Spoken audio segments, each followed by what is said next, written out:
तुम्हें लगता है कि रिच लोग बस लकी होते हैं, जो तुम्हारी सोच को लिटरली रीवायर कर देंगे। ये वो ट्रिक्स हैं जो रिच लोग ओपनली नहीं बताते, लेकिन क्वाइटली फॉलो करते हैं। And that's why they keep getting richer. ये सिर्फ टिप्स नहीं है, ये एक नया लेंस है जिससे तुम पैसा को देखना स्टार्ट करोगे। लेकिन एक वार्निंग है, अगर तुम सिर्फ एंटरटेनमेंट के लिए देख रहे हो तो शायद कुछ चेंज नहीं होगा।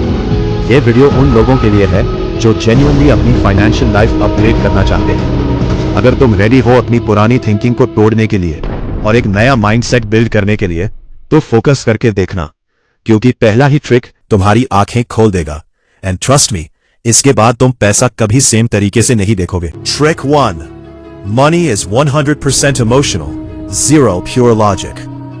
लोग सोचते हैं कि पैसा लॉजिक से चलता है, लेकिन रियलिटी में पैसा इमोशन से चलता है, फियर और ग्रीन से। जब मार्केट गिरता है तो लोग डर के मारे अपना इन्वेस्टमेंट बेच देते हैं, और जब मार्केट बढ़ता है तो लोग एक्साइटमेंट में बिना सोचे इन्वेस्ट कर देते हैं। दोनों केसेस में डिसीजन लॉजिक का नहीं होता, इमोशन का होता है, और यही इमोशन तुम्हें लॉस करवाता है। एक सिंपल एग्जांपल लो, जब तुम्हें लगता है सब लोग कर रहे हैं तो मैं भी कर लेता हूं, ये लॉजिक नहीं है, ये फोमो है। रिच लोग इस चीज को समझते हैं, इसलिए वो कभी पैनिक डिसीजंस नहीं लेते। वो काम रहते हैं, डेटा देखते हैं और लॉन्ग टर्म सोचते हैं। अगर तुम अपने इमोशंस को कंट्रोल नहीं कर पाते तो पैसा तुम्हें कंट्रोल करेगा। Trick 2, instant gratification equals financial destruction. आज की जनरेशन का सबसे बड़ा प्रॉब्लम है इंस्टेंट सेटिस्फैक्शन। हर चीज अभी चाहिए, फोन, शूज, लाइफस्टाइल, लग्जरी। लेकिन रिच लोग का माइंडसेट बिल्कुल ऑपोजिट होता है। वो आज सैक्रिफाइस करते हैं ताकि कल फ्रीडम मिले।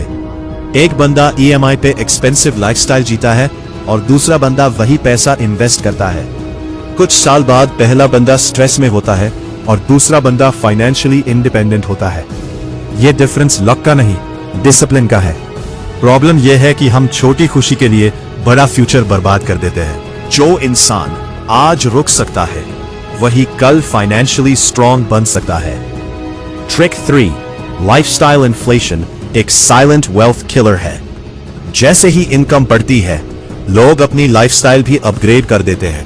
नया phone, better car, expensive food, unnecessary shopping. उन्हें लगता है कि वो सक्सेसफुल हो रहे हैं, लेकिन असल में वो अपनी सेविंग डिस्ट्रॉय कर रहे होते हैं। ये एक डेंजरस ट्रैप है जो 90% लोगों को गरीब बनाए रखता है। अगर तुम्हारा इनकम बढ़ रहा है लेकिन सेविंग सेम है तो तुम रिच नहीं हो, तुम सिर्फ एक्सपेंसिव लाइफ जी रहे हो।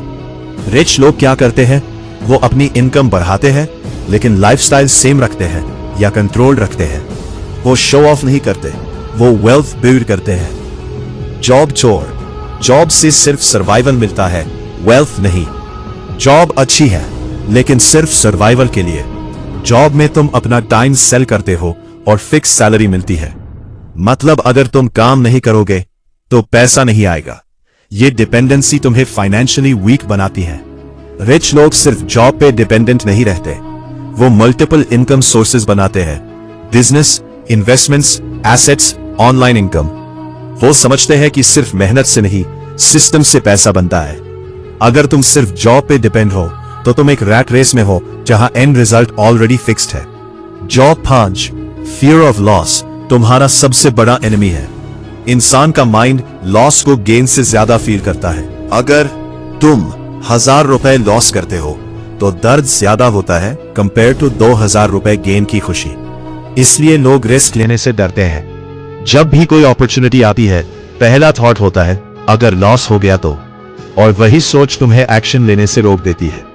रियलिटी यह है कि ग्रोथ कंफर्ट जोन के बाहर होती है। अगर तुम सेफ खेलते रहोगे तो तुम सेफ ही रहोगे, रिच नहीं बन पाओगे। रिच लोग रिस्क लेते हैं लेकिन calculated risk. Trick 6, wealth is not about money, it is about system. लोग गलत समझते हैं कि रिच बनना मतलब ज्यादा सैलरी, लेकिन रियलिटी में वेल्थ सिस्टम से बनती है। पोर माइंडसेट, मैं कितना कमा रहा हूं। रिच माइंडसेट, मैं कैसे कमा रहा हूं। जॉब एक फिक्स सिस्टम है जहां तुम टाइम के बदले पैसा लेते हो, लेकिन बिजनेस और इन्वेस्टमेंट्स स्केलेबल सिस्टम्स हैं जहां तुम सो रहे हो तब भी पैसा आता है। रिच लोग अपना टाइम सेल नहीं करते, वो सिस्टम क्रिएट करते हैं जो उनके लिए काम करता है। Trick 7, compounding plus discipline equals real wealth creation. सबसे पावरफुल प्रिंसिपल जो लोग इग्नोर कर देते हैं वो है कंपाउंडिंग। छोटी छोटी सेविंग्स जब टाइम के साथ ग्रो होती है तो वो मैसिव वेल्थ बन जाती है। लेकिन प्रॉब्लम यह है कि लोग पेशेंस नहीं रखते, वो जल्दी रिजल्ट चाहते हैं और बीच में क्विट कर देते हैं। लेकिन रिच लोग कंटिन्यू करते हैं चाहे ग्रोथ स्लो हो। वेल्थ एक दिन में नहीं बनती, वो कंसिस्टेंसी से बनती है। अगर तुम डेली डिसिप्लिन फॉलो करते हो और टाइम को अपने फेवर में यूज करते हो तो छोटी इनकम भी बड़ा फ्यूचर बना सकती है। अब एक बात बिल्कुल ऑनेस्टली समझ लो, तुम्हारी फाइनेंशियल लाइफ किसी और के कंट्रोल में नहीं है, ना ही लक के कंट्रोल में है। ये तुम्हारी डेली डिसीजंस, हैबिट्स और माइंडसेट पे डिपेंड करती है। अगर तुम हर बार इमोशनल डिसीजंस ले रहे हो, अननेसेसरी एक्सपेंसेस कर रहे हो, सेविंग इग्नोर कर रहे हो और फ्यूचर प्लानिंग नहीं कर रहे हो, देन रिजल्ट भी सेम ही आएगा। तुम चेंज एक्सपेक्ट नहीं कर सकते जब तुम सेम चीजें रिपीट कर रहे हो। सच यह है कि पैसा सबके पास आता है, लेकिन रुकता उनके पास है जो उसको समझते हैं। रिच लोग कोई अलग दुनिया से नहीं होते, वो बस अलग डिसीजंस लेते हैं। वो पेशेंस रखते हैं, वो फियर को कंट्रोल करते हैं और वो अपनी इनकम को सिर्फ स्पेंड नहीं करते, उसको ग्रो करते हैं। सबसे बड़ी गलती जो लोग करते हैं वो ये है कि वो सोचते हैं मैं कल स्टार्ट करूंगा, लेकिन कल कभी नहीं आता। लाइफ तभी चेंज होती है जब तुम आज डिसीजन लेते हो। अगर तुम सच में अपनी फाइनेंशियल लाइफ चेंज करना चाहते हो तो तुम्हें अपने हैबिट्स को सीरियसली अपग्रेड करना होगा। तुम्हें इंस्टेंट प्लेजर छोड़ना होगा, तुम्हें डिसिप्लिन्ड बनना होगा और तुम्हें लॉन्ग टर्म सोचना होगा। और याद रखो, पैसा कभी किसी को फ्री में नहीं मिलता, ये उन्हीं लोगों के पास रुकता है जो उसकी साइकोलॉजी समझते हैं, उसको रिस्पेक्ट करते हैं और उसको ग्रो करते हैं। अब तुम डिसाइड करो, मैं वही रहूंगा जहां आज हूं या मैं अपनी फाइनेंशियल लाइफ चेंज करूंगा। कमेंट करो, I am ready for change. Like और सब्सक्राइब करो। Money is not about earning more, it is about thinking differently.